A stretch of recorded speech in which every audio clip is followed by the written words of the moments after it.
తల్లికి ఆమె ఒక్కడే కుమారుడు, ఆమె విధవరాలు, భర్త లేడు, ఇటు బిడ్డ లేడు, ఇంకా ఆవిడ జీవోత్సవంలో ఉండాలి.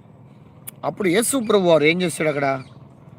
ప్రభు ఆమెను చూచి ఆమె యందు కనికరపడి ఏడవద్దని ఆమెతో చెప్పి, అందరూ చేసేదే ఏడవద్దని అందరూ అంటాం, కానీ అక్కడ ఏడవద్దని ఒక మాట చెప్పి ఆయన ఏం చేశాడో చూడండి.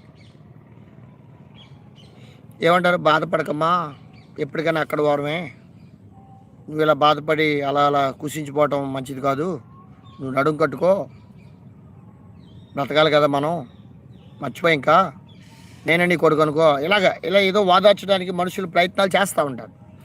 కానీ యేసుప్రభు వారు ఆమెను ఏడవద్దని చెప్పి దగ్గరికి వచ్చి పాడని ముట్టాడనమాట. హల్లెలూయా. యేసుక్రీస్తు ఆసియాలో పుట్టాడు, ప్రపంచ నడుబొడ్డులో పుట్టాడు, అంటే అందరికీ ఆధారం ఆయనే. ఆమేన్.